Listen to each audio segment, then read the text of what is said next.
खेत में बोए हुए सभी बीज अंकुरित नहीं होते, परंतु जीवन में किए गए सत्कर्म का एक भी बीज व्यर्थ नहीं जाता।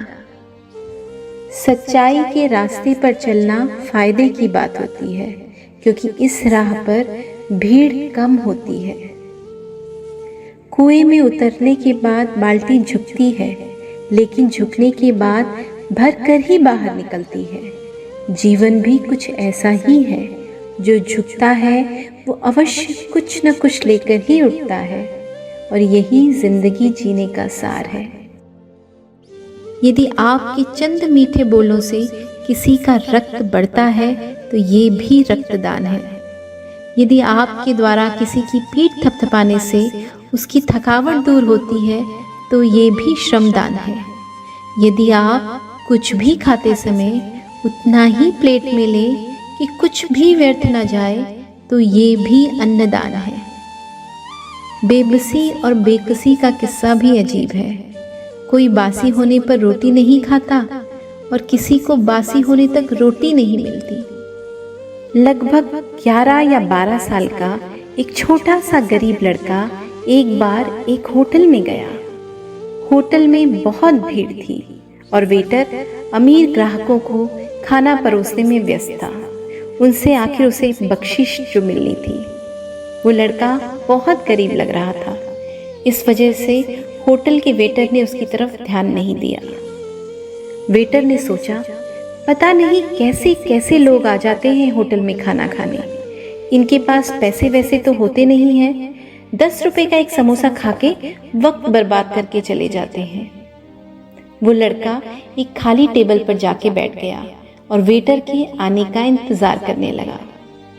पहले तो वेटर ने उसे बिल्कुल ही नजरअंदाज कर दिया और दूसरे अमीर ग्राहकों की सेवा में लगा रहा।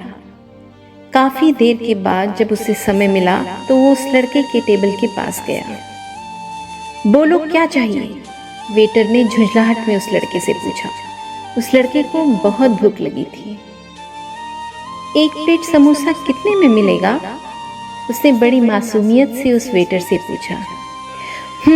समोसा, कहा था ना अभी गरीब लड़का कुछ सस्ती सी चीज ऑर्डर करेगा। वेटर ने मन ही मन सोचा, ना जाने क्यों आ जाते हैं ऐसे कंगाल लोग हमारे होटल में। 40 रुपए प्लेट, वेटर ने तुच्छतापूर्वक उस लड़के से कहा। उस लड़के ने थोड़ी देर सोचा। उसने अपनी जेब से कुछ पैसे निकाले और उन्हें गिनने लगा। वेटर ये देखकर और भी ज्यादा बौखला गया। उसे लगा मानो ये लड़का उसका कीमती वक्त बर्बाद कर रहा है। जल्दी बताओ, मुझे और भी कस्टमर को अटेंड करना है, उसने लगभग चिल्लाकर उस लड़के से कहा। जी हाँ, बस 1 मिनट, लड़के ने उसकी तरफ देखकर धीरे से कहा और कुछ पैसे गिनकर वापस अपनी जेब में रख लिए। जी मैं बस आधा प्लेट समोसा ही खाऊंगा, लड़के ने वेटर से कहा। वेटर ने अपनी भवें ऊंची करके उसकी तरफ ऐसे देखा जैसे उसे नीचा दिखा रहा हो और थोड़ी तेज आवाज में बोला, बैठो, लाता हूं। उसे लगा मानो इस लड़के को अटेंड करने में उसका भारी नुकसान हो रहा है। वेटर ने आधा प्लेट समोसा लाकर उस लड़के के टेबल पर पटक दिया और पैर पटकते हुए वहां से चला गया। उस गरीब लड़के ने शांति से वो समोसा खाया। वेटर ने उसे बिल पेश किया। लड़के ने आधा प्लेट समोसे के पैसे दिए और वहां से चला गया। उसके जाते ही वो वेटर उसकी प्लेट उठाने के लिए टेबल के पास पहुंचा। प्लेट उठाते ही वो चौंक गया। प्लेट के नीचे उसे बिल के पैसे और साथ में एक 10 रुपए का नोट मिला। ये 10 रुपए का नोट उस लड़के ने वेटर को बख्शीश के तौर पर अतिरिक्त रख दिया था। एक पल के लिए वेटर निशब्द हो गया। उसे समझ आ गया कि वो गरीब लड़का पैसे क्यों गिन रहा था और क्यों उसने केवल आधा प्लेट समोसा ही ऑर्डर किया। उसकी आंखों में आंसू आ गए और वो अपने विचारों पर बहुत शर्मिंदा हो गया।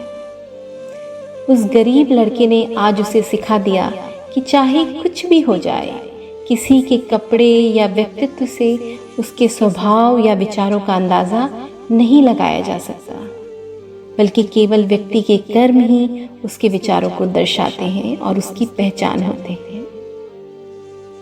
तो दोस्तों, ये थी आज की एक छोटी सी कहानी। उम्मीद करती हूँ आपको ये कहानी ज़रूर पसंद आई होगी। मिलती हूँ एक नए वीडियो के साथ ऐसी ही एक इंस्पिरेशनल स्टोरी लेकर। तब तक के लिए आप खुश रहें, मुस्कुराते रहें और अपनी सेहत का ध्यान ज़रूर रखें।